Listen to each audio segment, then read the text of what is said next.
Rahmatullahi wa barakatuh. Welcome to Ask Huda. I'm your host, Jamil Rashid. And I'd like to welcome today Sheikh Muhammad Sara. Assalamu alaikum, Sheikh. Alaikum assalam wa rahmatullahi wa barakatuh. Thank you for being with us today on Ask Huda, Sheikh. Jazakumullah khairan, it's my pleasure. I'd like to just remind our viewers of our telephone number. The country code is 202, then it's 38555-248 or 249. Our email address, as usual, is ask@huda.tv. And just two notices before we go into the episode. If you do call in early, please. And the second is regarding turning down your television sets when you do call. And I've actually got a third notice. It's regarding the emails. We've had some brothers and sisters saying that they're waiting for answers. Please be patient with us.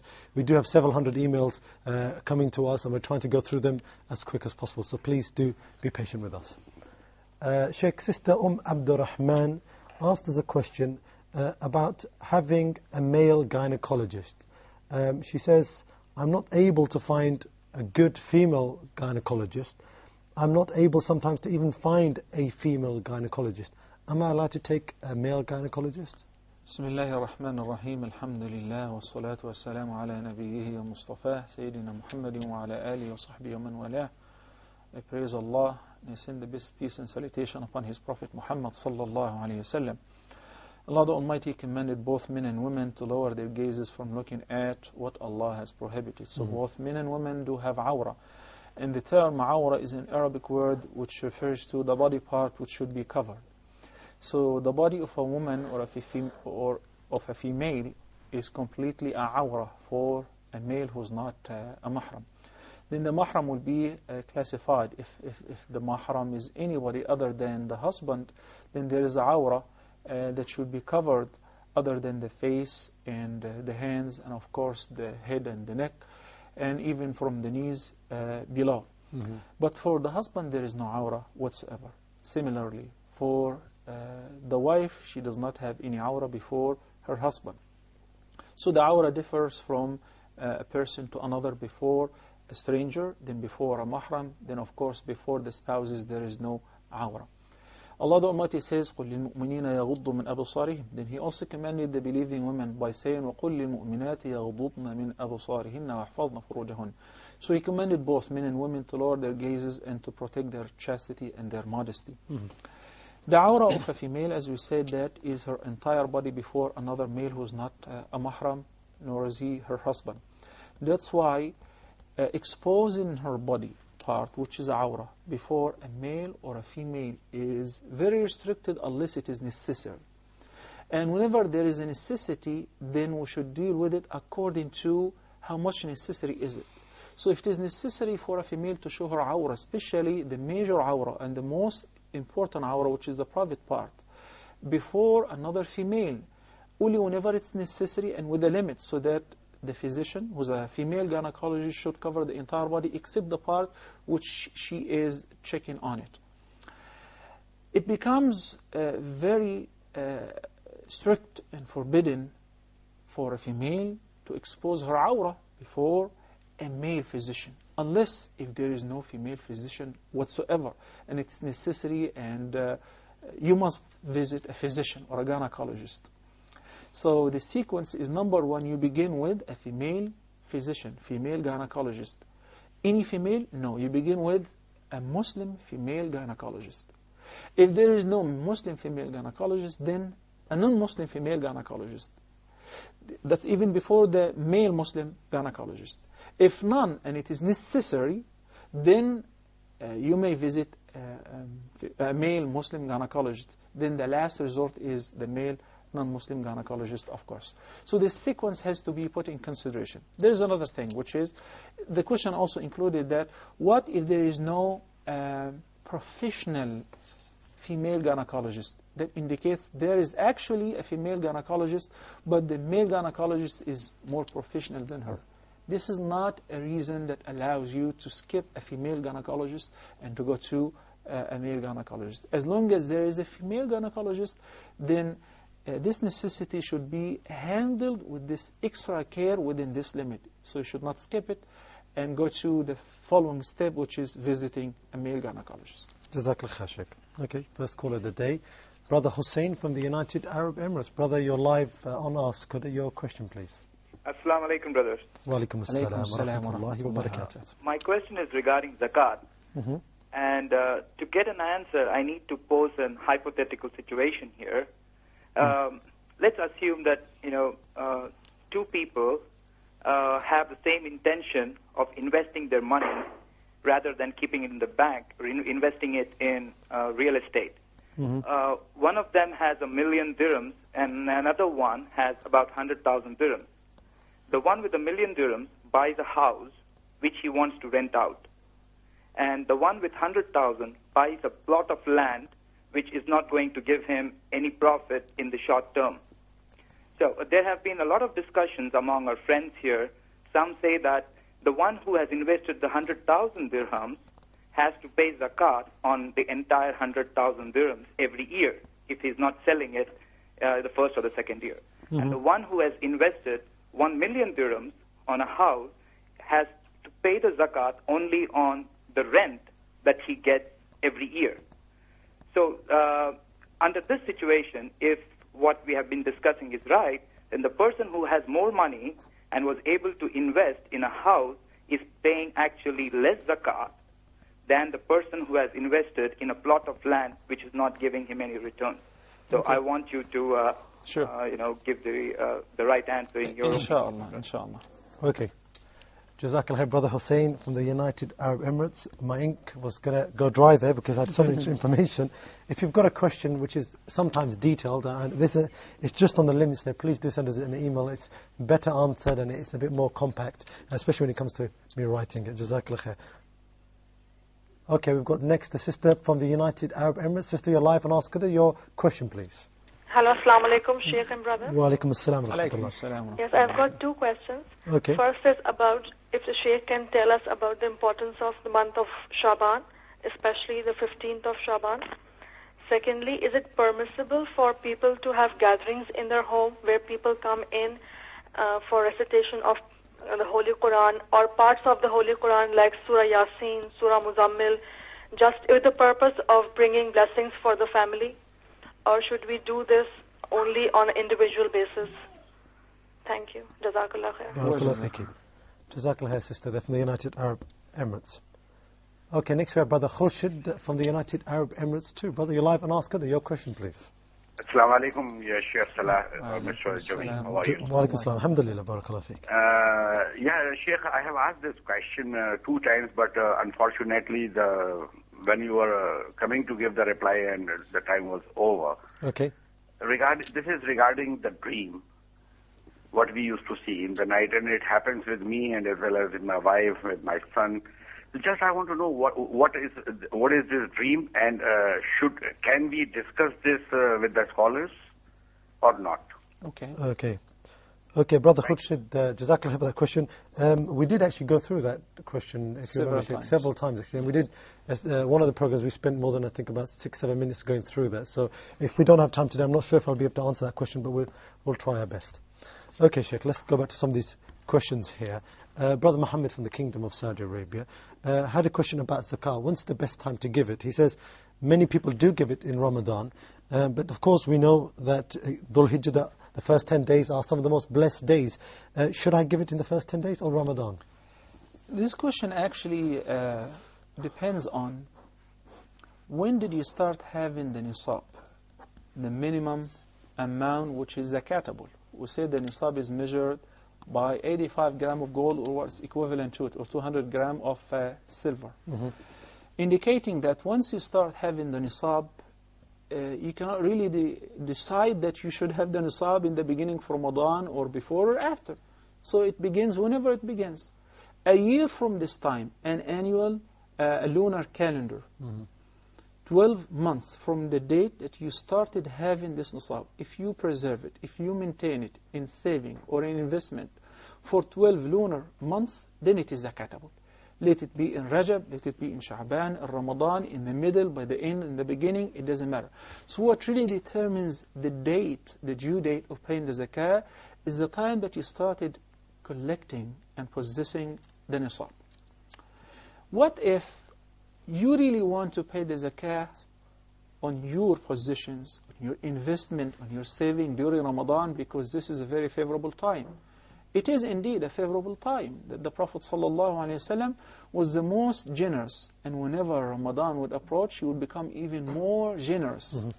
So Ramadan is a very blessed time, and we have to understand, generally speaking, that during any virtuous act, or any ta'ah, or any ibadah, during special times such as Ramadan, special times such as during the Hajj, or the first 10 days and nights of the month of Dhul Hijjah, is much more recommended, where the thawab or the reward will be doubled and multiplied. That's a fact. But to achieve this and to pay the zakah during Ramadan, you cannot postpone it from its due date once it is due. Let's say that last year during Rajab, you started having the nisab, and mashallah, your wealth is increased, and now it is in hundreds of thousands. But you wanted to pay the zakah in Ramadan. Then your only bet, not your best bet, is that you may pay it in advance. In Ramadan, in advance. You should not postpone it and you say, inshallah, there is only 2 months left for Ramadan, so I can postpone my zakah payment until it is Ramadan, or until it is the first 10 of Dhul Hijjah. So number one, keep in mind, once the zakah is due, you should not postpone it. You should not keep it even as an investment for the poor. This is none of your business.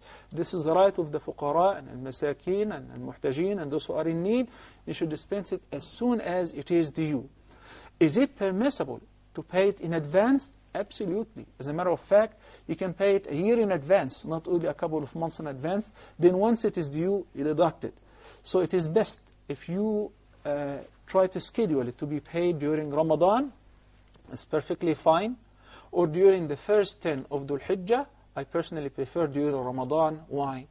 Because people are more in need during Ramadan. And this is a very special time to feed the masakeen by supporting them financially, to give them some provision. May Allah bless you for that. You're giving them their right, but it should not be postponed in order to coincide Ramadan. It's only permissible to pay it in advance to coincide the time of Ramadan. Jazakallah khair, Sheikh. Okay, got a question here from Brother Nuh.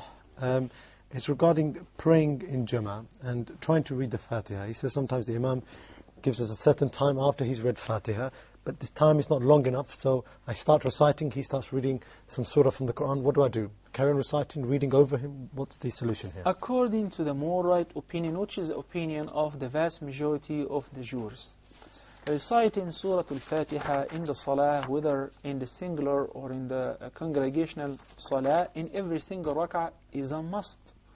The Prophet ﷺ said, whichever Salah that the person will pray without reciting Surah Al-Fatiha, it is khidaj, it is incomplete, it's not sufficient. And he also said in another hadith, لا صلاة لمن لم يقرأ بأم الكتاب. One who does not recite the mother of the book, which is Surah Al-Fatiha, in his prayer is لا صلاة. He nullified the entire salah, meaning it's invalid. This is the opinion of the vast majority of the fuqaha. That indicates it is a must for every person to recite Surah Al-Fatiha, whether you are praying singular, munfarid, or in jama'ah, whether you are the imam or the follower. Of course, Imam Abu Hanifa, may Allah have mercy on him, said that relying on a hadith, it is proven to be a weak hadith. That مَنْ كَانَ لَهُ إِمَامٌ فَقِرَاءَةُ الْإِمَامِ لَهُ قِرَاءَةٌ, which means if you have an imam, then the recitation of the imam concerning Surah Al-Fatiha would suffice you. The more right opinion that even if you have an imam and you are a follower and you pray in jama'ah, everyone must recite Surah Al-Fatiha. Now the question is, you adopted this opinion and you want to recite Surah Al-Fatiha, but the Imam started reciting the other surah. Continue reciting Surah Al-Fatiha even though the Imam is reciting the surah. And there is no reference for those who say, إِذَا قُرِئَ الْقُرْآنُ فَاسْتَمِعُوا لَهُ وَأَنصِتُوا لَعَلَّكُمْ تُرْحَمُونَ in the salah. This is not in the salah. So that means you may continue reciting Surah Al-Fatiha. There is another opinion which says, I personally tend to accept this opinion because it's very flexible and it suits the reality. If the Imam does not give you time at all, then even if you did not recite Surah Al-Fatiha, your prayer is invalid. But behold, in the silent rak'ah or rak'ahs that follows the first two rak'ahs, you must recite Surah Al-Fatiha on your own, and Allah knows best. So if you choose the first opinion, which is the opinion of the vast majority, that is best. And if you take the second, inshallah, still your prayer is valid. Jazakallah khair, Sheikh. Okay, I've got Sister Marwa next. Sister Marwa from the United Arab Emirates. Sister, you're live on Ask Huda. Your question, please. Assalamu alaikum, Sheikh Muhammad. Alaykum assalam wa rahmatullahi Wa alaikum assalam wa rahmatullahi wa barakatuh. Yeah, I want to ask 3 questions. The first one is, I was told before that if I read or recite Quran in Arabic and mispronounce it, or without tajweed, I will take sayyat instead of hasanat. So is this true, Sheikh? And if it is, what should I do? Should I read Quran in its English translation till I'm able to apply tajweed? And my second question, I am attending a lecture for new Muslims, and then there was an elderly lady who told us that it is okay to wear makeup after ablution, then perform the prayer. My question to you is, can we perform ablution, apply makeup, and pray both at home and outside the house, like in the masjid, prayer hall, praying in the centers? So your question is concerning praying while wearing the niqab? No, the makeup. The makeup? Wearing the makeup. So, Okay, I see. I got the question. Okay. Both at home, is this okay at home, praying at home, and outside, or is this just for, inside the house? Okay. Then the third question is, I am not wearing niqab, I am just wearing the proper hijab. Yeah. No makeup, no blocking of the eyebrows, no colors, nothing. Alhamdulillah. Is this acceptable, or should I wear niqab, or should I cover my face? Inshallah. I'll answer, inshallah. Okay, Jazakallah khair there. Sister Marwa from the United Arab Emirates. Sheikh, Brother Noor from the Kingdom of Saudi Arabia, you just answered one of his questions. He had a second question, which was saying that in the evening, I usually wait, I go home and I pray my witr and my sunnah at home with my wife in Jama'ah. He says, is this allowed? Is it allowed for me to do this practice? First of all, concerning saving the sunnah to be prayed at home, this is the tradition of the Prophet sallallahu alaihi wasallam. As a matter of fact, he encouraged us to do that. So whether you pray it in the masjid or at home, both are permissible. But the Prophet ﷺ said, don't you make your homes look like graveyards. In what sense? That in the graveyard we're not allowed to pray. So offer some prayer at home. Which prayer? Basically the Prophet ﷺ is referring to an-nawafil.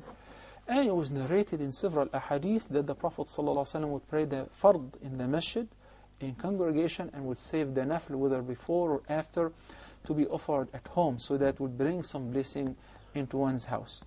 Now, the question is regarding praying the nafl in jama'ah, whether it happens to be in the masjid or at home. The brother is saving the nafl to be prayed at home with his wife. Well, if you're talking about the sunnah, which is before or after the prayers, it is best to pray it by yourself, individually, because this is the sunnah. What if I pray it in jama'ah? It is permissible as well, but not constantly. This is not the hajj or the tradition of the Prophet ﷺ. Or otherwise, he would have prayed every nafl in jama'ah as well.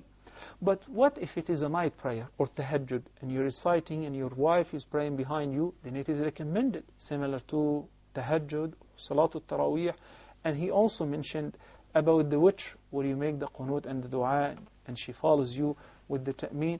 That is permissible. But generally speaking, salatul nafl, voluntary prayer, is superior if it is prayed by yourself, alone, individually. But it is permissible to pray it in jama'ah as well. The better is to pray it by yourself. It's totally the opposite of al-fard. The Prophet ﷺ said, the single prayer which you pray in congregation is 27 times superior to the same prayer if you pray it by yourself. That will lead us to another very important question, which is, what if you save the sunnah where you pray it at home, your wife joins you that she's praying her fard, and you're praying the sunnah? That too is permissible. And she gets the reward of praying in jama'ah. Why is that? Because Mu'adh ibn Jabal radiyallahu ta'ala anhu ardah used to pray Isha with the Prophet sallallahu alayhi wasallam, then go to his neighborhood. His people will be awaiting him in the masjid, and he would lead the prayer, the Isha, once again. So this second Isha for him was what? was a nafla, was tatawwa, because he has already done with the fard. Also, it was mentioned that in one incident, that one of the companions entered the masjid late after the salah was over. So the Prophet ﷺ delegated them and encouraged him. He said, is there anyone to give a sadaqah, a charity to your brother, by praying sunnah, so that he could follow you in jama'ah and join you to be considered a jama'ah for him? And one of the Sahaba volunteered to do that. So it is permissible, according to the opinion of the vast majority of the scholars, and according to the sound references, which I just quoted some of them, to pray the fard after somebody who is praying with the intention of following the nafla. Jazakallah khair, Shaykh. Okay, next we have Sister Zainab from Oman. Sister, you're live and ask her your question, please. Assalamu alaikum. Assalamu alaikum. Wa alaikum assalam. Alaykum assalam wa rahmatullahi wa barakatuh. Sheikh, I have a question regarding Independence Day. Is it allowed in Islam for Muslims to celebrate the Independence Day Of of what their country? country? Because many Muslim countries do that. And I just want to ask one more thing, that did Prophet Muhammad sallallahu alaihi wasallam and his companions celebrated the Fatah when they Fatah Makkah, did they celebrated it? Jazakallah. Okay. Okay, barakallah fiki. Sister Zainab then for Oman. Jazakallah sister for that question. Okay, we've got a question from Brother Imtiaz from the Kingdom of Saudi Arabia, Sheikh. He says, if I work for a company and they promise me an incentive, so for example, they say if you sell a certain amount of products, we're going to give you a certain bonus of money. I do what they ask me to do. I receive a confirmation that I've reached the amount. They said they're going to pay me an incentive. It comes to paying it, but then they reject it and say, we're not going to pay you it. Am I allowed to, by any means necessary or certain means, allowed to take this incentive? Is it my right? To steal. Well, this is for you to answer, Sheikh. Okay. Well, it is very important for every Muslim to understand that stealing is such a heinous act and a horrendous crime, to the point that Allah subhanahu wa ta'ala said in Surah Al-Ma'idah, وَالسَّارِقُ وَالسَّارِقَةُ فَقَطَعُوا أَيْدِيَهُمَا جَزَاءً بِمَا كَسَبَا نَكَالًا مِنَ اللَّهِ وَاللَّهُ عَزِيزٌ حَكِيمٌ. So the verse stated that if there is an Islamic law, the thief, male or a female, his or her hand should be cut off as a punishment, a worldly punishment for stealing. Of course, there is a certain amount of nisab. If it exceeds that or reaches that, the value of the stolen property, then the punishment will be applied. So I just want to stop you. So there are conditions here. It's not like we're here in the West, you pick up a pen and you're a poor person, No, or a loaf of bread, not. chop off his head. And not only that, if somebody is stealing to eat, because if he does not, he will die, he will be exempted from the punishment. As a matter of fact, if we are during the rightly guided era and Khilafah, the punishment will be on the people who led him to steal, or who deprived him from the food until he had to steal. But if there is a complete, perfect Islamic system, no one would have to steal to eat or look in the trash for a leftover food or anything. This is a system of zakah. So, back to track. Now, stealing is awful and is a very heinous crime, and it is one of the major sins. And the Prophet ﷺ said, I don't want to see any of you carrying on the Day of Judgment, meeting me carrying on his shoulders a sheep, or a cow, or a camel, or anything that he or she have stolen in this life. So you will be presented on the Day of Judgment with the property which you stole. Imagine big people who are stealing countries, stealing the resources of nations, how much they will carry on their shoulders. So whether it's a little or a big, even if it is a pen, it's not punishable in the dunya, but on the Day of Judgment, it will be presented that you stole this property. So every Muslim should be aware of that. Taking the wealth of a Muslim or anybody else without his consent, without his agreement, with pleasure, is prohibited.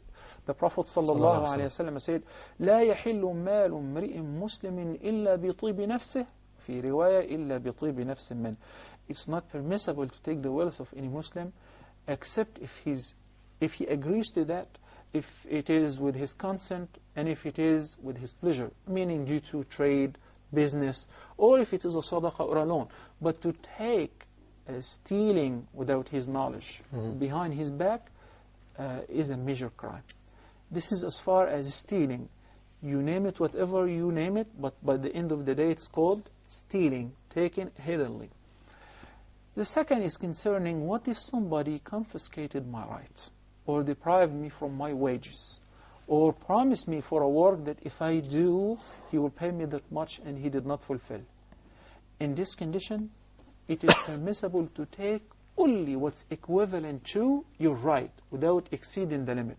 But behold, before taking this fatwa and this answer and said, the Sheikh said, you can go ahead and rip off the company, I didn't say that. I said, number one, we have to determine really if you deserve this money or not. So there has to be a council meeting between you and the other party presented in the form of the company or its manager to determine whether you really deserve this money or not. Maybe you're assuming that you deserve it, and the company or the manager says that in fact you did not fulfill what we asked you to do. So in this condition there will be some doubts, and it will become very problematic. You'll be taking something which is not yours. But if they say, yes, we promised you, and you were supposed to get that much, but we denied, or that's void, and we're not going to pay you, in this condition, you're only allowed to take your right, and do not exceed the limit. Jazakallah khair, Sheikh. Okay, next we have Sister Jean from the United Arab Emirates. Sister, you're live and ask her your question, please. Assalamu alaikum. Wa alaikum assalam wa rahmatullahi wa barakatuh. My first question is, if the husband will say to his wife, I don't love you anymore from his heart, without or with reason, the marriage is not valid anymore, or is still valid, Sheikh, but it's still not divorced. And my second question is, if the non-Muslim will salam to you inside of the bathroom, what should I answer? I have to answer salam or not?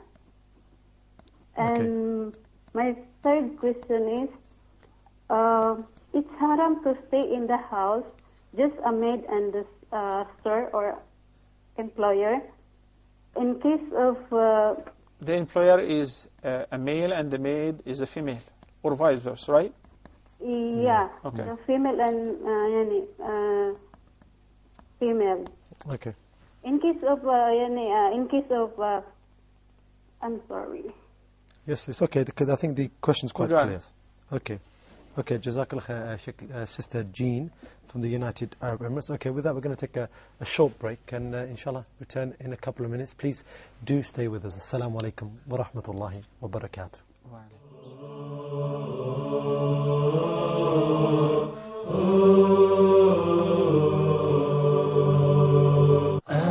Allahumma salli ala Muhammad Rasulillah. The religion of Islam is the fastest growing religion in the world, and the majority of that growth is taking place right here in the United States of America. According to most reliable estimates, there are more than 7 million Muslims living in the United States of America. Muslims have become valuable and vital assets to the American society. So please join me as I travel around America and introduce you to a few of the many Muslims in America. Rasul of Allah.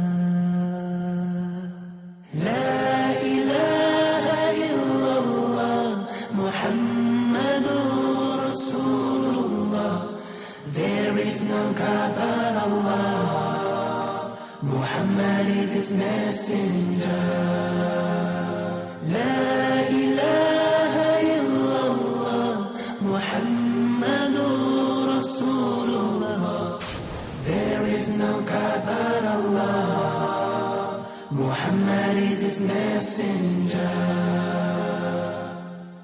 When you are weak and the road seems long, remember, just remember, we're looking at the names of Allah from the perspective of not only their understanding, knowing what they are, knowing what they mean, but also looking at how they should impact on our lives. We should gain from it a sense of Allah, the vastness of Allah's mercy, how it encompasses every aspect of His creation. Al-Malik, Al-Malik, and Al-Malik. Al-Malik translated as the sovereign Lord, Al-Malik, the owner, and Al-Malik, the king. In the names of Allah. Allah is the only guide. When your heart is breaking and your pain makes you fall, remember, just remember, Allah sees it all. My name is Sharif Touni, and this is brought to you from Huda TV. In today's edition, we'll be discussing about the day and night. Allah subhanahu wa ta'ala equated the samawat with darkness, the firmament with darkness, and equated the earth with light. Why? Are there really pillars that cannot be seen? Or is it an unseen pillar? Everything is running, but the relationships are fixed. So that it would appear to people as if nothing is running, you see. We are destroying our environment with our own hands. And that's why the Quran says, ظهر الفساد في البر والبحر بما كسبت أيدي الناس ليذيقهم بعض الذي عملوا لعلهم يرجعون.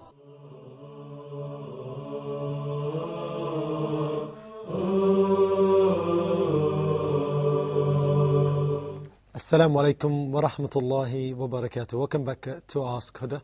Let me remind you of our telephone numbers quickly. The country code is 202, then it's 38555 248 or 249. Sheikh, Sister Amberine from Oman rang and asked us a question about a bank account, a joint bank account. That's for the spouse.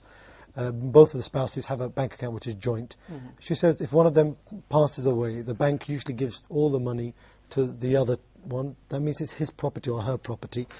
Firstly, is this allowed in Islam? And I attach the second question. If you open this bank account together and there's a clause in there, or there's an option in there for you to nominate somebody to take the money if somebody passes away, if one of the joint account holders passes away, is this also allowed in Islam? Allah the Almighty says في سورة النساء فلا وربك لا يؤمنون حتى يحكموك فيما شجر بينهم ثم لا يجدوا في أنفسهم حرجا مما قضيت ويسلموا تسليما. Dear viewers, dear Muslim brothers and sisters everywhere on earth, keep this verse in mind. This is our curriculum in life. Allah the Almighty says to Prophet Muhammad sallallahu alaihi wasallam, nay, by your Lord, they believe not until, so there is a condition to prove your iman, to seek the judgment of Allah in the Quran and in the Sunnah of His Prophet Muhammad sallallahu alaihi wasallam with regards to any affair in your life, business, trade, marriage, divorce, you name it. We should put the constitution of Allah subhanahu wa ta'ala at work and apply it in our lives. In reality, you cannot generalize that everywhere you go, but within your family members, within your business, you can do that. And this is a live example. But let me first finish the rest of the verse. يُحَكِّمُوكَ فِيمَا شَجَرَ بَيْنَهُمْ, to seek the judgment of Rasulullah sallallahu alaihi wasallam in the Quran or in the Sunnah concerning any affair, any dispute that arises amongst us. ثُمَّ لَا يَجِدُوا فِي أَنفُسِهِمْ حَرَجًا مِمَّا قَضَيْتَ. Then you will not feel any hurt feeling against the judgment of Allah subhanahu wa ta'ala. You will not see or feel any resentment. You will not think that it's unjust or unfair. You must definitely believe that this is the best and this is the most wise. Then the third level is وَيُسَلِّمُ تَسْلِيمًا, and to give up totally and to be happy with it, to be pleased with the hukm of Allah the Almighty. That's why Shaykh Abdul Rahman al-Sa'di, may Allah have mercy on him, said in his tafsir, this verse represents the three levels of Islam, then Iman, then Ihsan. So the first is accepting the judgment of Allah subhanahu wa ta'ala, that represents Islam. Then the higher level is, which represents Islam, is Nafyul Haraj, not to have any resentment or any hard feeling against this hukm. And the highest of all is Al-Ihsan, is to worship Allah as though you're seeing Him, through giving up totally and being pleased and happy with the hukm of Allah subhanahu wa ta'ala. That applies to every case that you have the power or authority of seeking the hukm of Allah subhanahu wa ta'ala. Inheritance, family law, marriage or divorce, especially if you're living in a non-Muslim country. And the local law may give you what does not, what you don't deserve, what's not your right, such as in case of divorce, you get 50% of the possessions of your husband, even though you don't deserve it. You deserve that much. Inheritance. Allah subhanahu wa ta'ala says, وَمَن يَتَعَدَّ. Those who transgress the limits of Allah subhanahu wa ta'ala, He threatened them with a humiliating torment, with a severe punishment. So, when Allah subhanahu wa ta'ala sets rules or regulations, especially concerning the inheritance, it's called ilmul fara'id, which Allah stated in Surah An-Nisa. The example or the case which we are having right now is when a husband dies, and he and his wife or his spouse, either one of the spouses die, and they had a joint account. Well, we have to find out, were they partners in business? Did they both invest in the same? Does she or he have a certain share in this? Or he just added her on the account, on the joint account, so that she would have an easy access to spend. If it is the first, then number one, we deduct her right and her share from this account. And the rest will be dealt with according to the Islamic law of inheritance.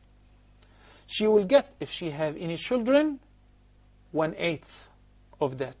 And if she doesn't, then 1/4. This is what Allah subhanahu wa ta'ala said in the Quran in Surah An-Nisa. So even if you have a joint account with somebody, if there is a position for you that you deserve in this account, you take it number one, then the rest will divide it according to the inheritance law in Islam. Before death, if somebody wants to give away any property in his life, it's up to him. So if he writes his account to his wife and says, this is yours in my life, that's totally yours, then the possession has been transferred to her. That's perfectly fine.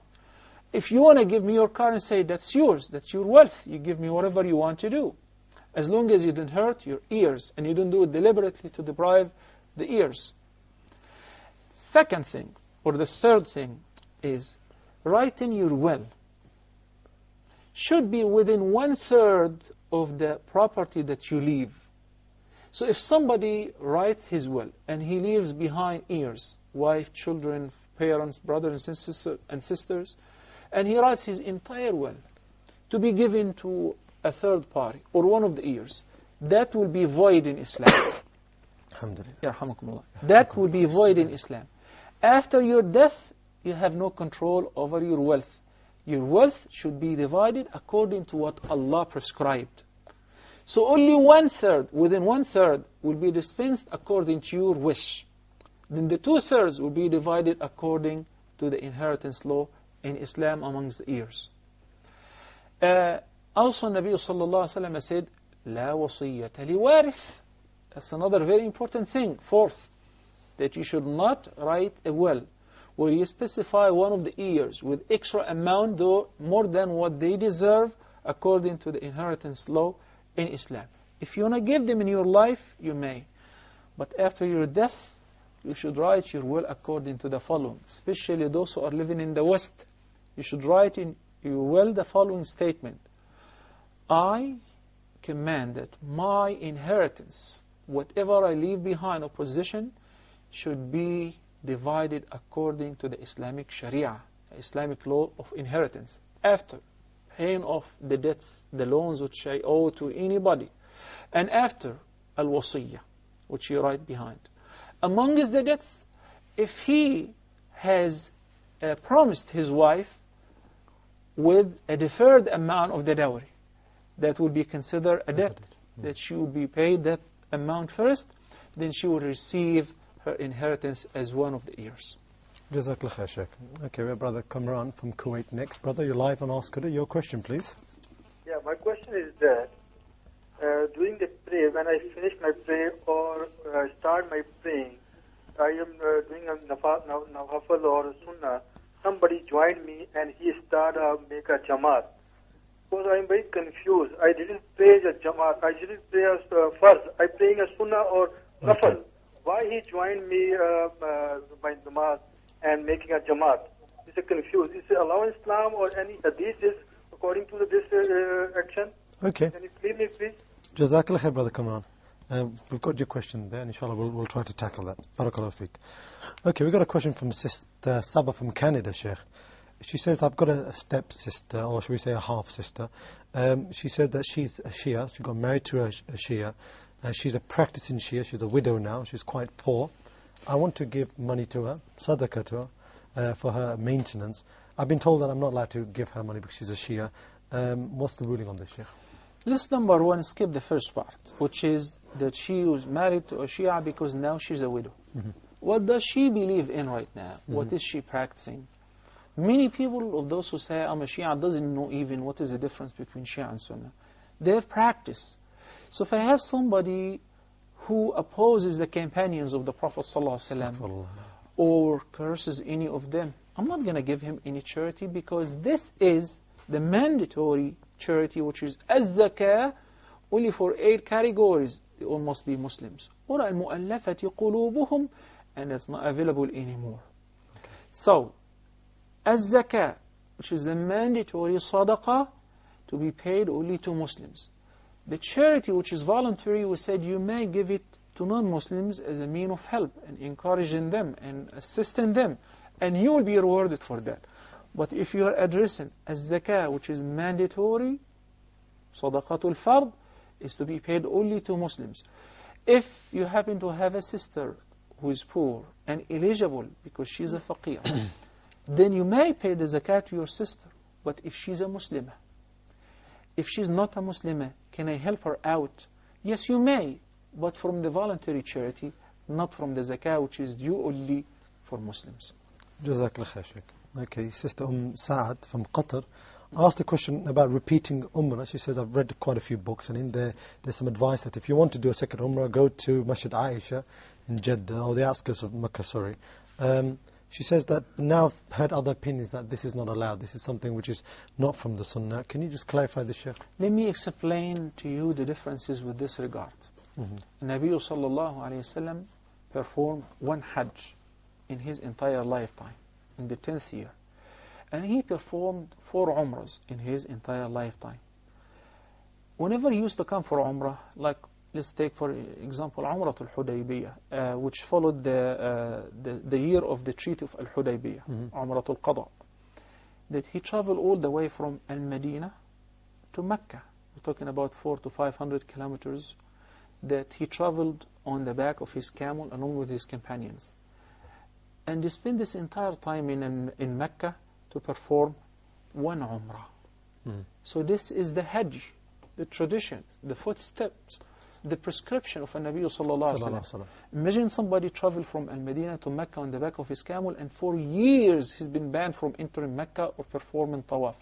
Now he will be very eager to perform 10 Umrahs. As we see, people perform 2 and 3 and 4 Umrahs a day, and they compete with one another with this regard.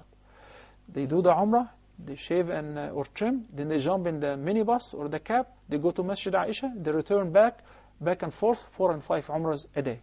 This is not the hadi of the Prophet sallallahu alaihi wasallam. So he assigned the whole trip to perform 1 Umrah.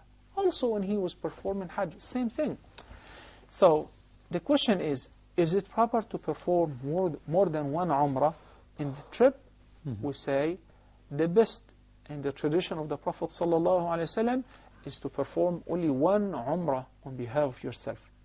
Some people say, but I would like to perform Umrah on behalf of my dead father or my dead mother or whatever. You may. And the scholars said that you have to go to the closest hill, not necessarily Masjid Aisha. Mecca is surrounded with borders. This sanctuary, once you step out, you are in the hill. But this is a place where when Aisha radiallahu ta'ala anha wardaha joined the Prophet sallallahu alayhi wasallam fi Hajjat al-Wada', and she had her period upon entering Mecca, and she started crying. The Prophet sallallahu alayhi wasallam said, have you had your period? She said, yes. So he realized. He said, don't you cry. This is something that Allah has ordained on the daughter of Eve. So it's not your fault. There is no sin or blame on you. Calm down. Do everything that the Hajj, the pilgrim, will do, except that do not do tawaf. على ألا تطوفي بالبيت. Because a tawaf, or circumambulating the house or the Kaaba, is salah. requires tahara from both the minor and the major impurity. Then after she finished the Hajj, the Prophet ﷺ said, then after your tahara and your purity, this tawaf and this sa'i will be valid for both your Hajj and Umrah. Even though you only do one tawaf and one sa'i, but guess what? That is for both your Hajj and Umrah. So you get the thawab anyway, you get the reward. But after she finished, she said, Ya Rasulullah, that everybody came and performed Umrah and Hajj. How come I just go home and I just perform the Hajj? Even though the Prophet ﷺ informed her that by performing Tawaf and Sa'i, this is for both your Umrah and your Hajj. So Nabi ﷺ, out of mercy, sent with her Abdul Rahman, the son of Abi Bakr, her brother. Imagine, he had to send a mahram, even though it's driving distance. It's 5 to 10 minutes to Al-Hil, where she went to a place outside the sanctuary of Mecca, outside Al-Haram, where she renewed an intention of performing Ihram, Labbaik Allahumma Umratan. Then she returned. This place ever since is known as At-Tan'im or Masjid Aisha. That's why they call it Masjid Aisha. May Allah be pleased with her. So if one is in Mecca and wants to perform Umrah, must go to the Hil, whether Masjid Aisha, At-Tan'im, or any point outside the sanctuary of Mecca. Back to the main question, which is it permissible to perform more than one Umrah? We said it is best not to. But if you do it, the Umrah is accepted, but it is not the Hajj of the Prophet sallallahu alaihi wasallam. Jazakallah khair, Sheikh. Okay, next my brother Mahmoud from Qatar. Brother, you're live and ask your question, please. Assalamu alaikum wa rahmatullah. Wa alaikum assalam wa rahmatullahi wa barakatuh. Sheikh, I originally requested one question, but I've got another one with me now. The first one is relating to paying of zakah. I bought a piece of land, and originally with the purpose of investment. I understand on that zakah is due on annual basis based on the value of the property. Now later on, it's an agricultural farm. I have decided to convert it into agricultural farm. And number one question is here, is the zakah still due? And there's another angle to it. I'll turn it into an agricultural farm, and then later on, at the same time, I'll keep the intention to sell it when I find the right price. Very good question. Could you please explain if zakah is due, if I have these two joint intentions? That's a very good question. Yeah, please. Barakallah fiqh. No, one more question. Carry on, brother, carry on. That is, if for a mahram, if the lady is allowed to travel out of the city, is there a time limit on that? For 24 hours she can go without a mahram? Or what is the ruling on that? Can she go out without mahram? And if she can, is there a time limit? Okay. Jazakallah khair. Okay, Jazakallah khair. Barakallah fiqh. I've got both your questions there. Brother Mahmoud from Qatar. Jazakallah khair for that question, brother. Okay, Sister Rahana from Bahrain called in. She said, I'm 15 years old. I want to wear niqab, I wear hijab. My parents are not allowing me so. Am I allowed to do this against their will? That's the first question. I think they're semi-related, these questions, so I'll tell you the next one. She says, I want to wear it niqab in the school. The school doesn't allow it. Am I allowed to leave school? So if you could answer these two questions first, Sheikh, possible. Okay. Since you have a sincere intention, may Allah bless you and bless your family and guide them and open their heart to accept the truth.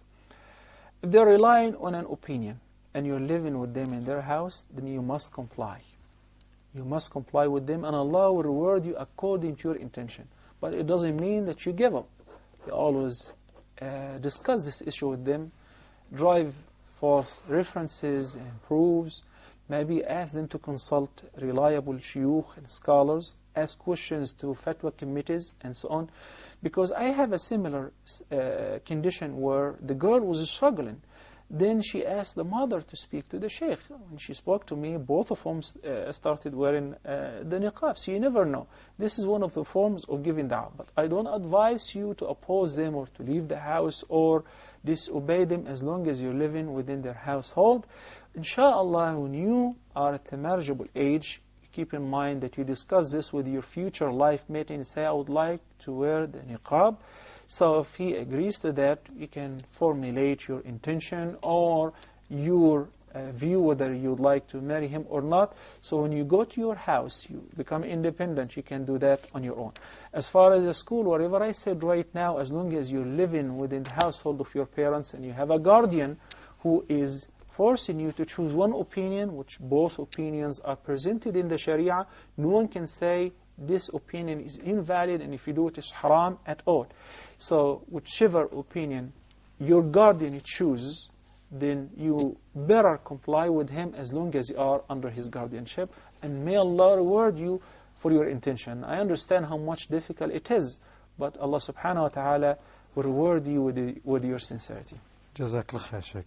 Okay, I think this is going to be the last question. It's from the SMS. So if you do have a question, we do accept the questions from the SMS. The brother says, I intended to pray a 4 rakah salah, the Asr or Dhuhr, but I intended to pray 2 rakahs, not 4. So here I am, I'll give you a scenario. I come into the mosque, I start praying, say I've missed a Jummah, I start praying Dhuhr, I pray 2 rakahs, and in the meanwhile, I remember, hold on, this is a 4 rakah, what do I do? This is a very interesting and funny question. And it proves a very important thing, which is, there is no such thing in Islam to say, I intend to do this by uttering the intention. Intention, as the Prophet ﷺ said, its source, its place is the heart. So it's not to be pronounced, because it's between you and Allah. You're praying to Allah subhanahu wa ta'ala. So initially I said, I intended to pray Fard 4 rakahs, but I intended to pray 2 rakahs, I made a mistake. Actually, the intention is only by the heart. So you left house and you left your home and you're going to the masjid to pray what? Dhuhr, Asr, that's known 4 rakahs. So it doesn't harm you, nor does it affect your prayer. If you by mistake say, oh, I intend to pray Dhuhr, while it is Asr, because you know that you're going to pray Asr or Dhuhr, or you're going to pray Asr 4 rakahs. Definitely it's not 3 nor 2. So whatever you utter by mistake doesn't affect as long the heart intends to do the proper thing, and Allah knows best. Jazakallah khair, Shaykh, for all your answers today. Well, that's all the time we have for you today on Ask Huda. If you've got a question, and a rather long one, like we've had today for 1 or 2 of the viewers, please do send it via email. Until next time, I'll leave you with Assalamu alaikum wa rahmatullahi wa barakatuh. If my love is attached to thee, then from sins I will be free. Each time my heart will beat, your name will resound with heat. Allah is my heart's speech, your mercy is what I beseech. Keep in my heart your remembrance, and in your deen allow me to advance. Help me in my quest, permit me to pass the ultimate test. Help me in my quest, permit me to pass the ultimate test. Help me in my quest, permit me to pass the ultimate test. Help me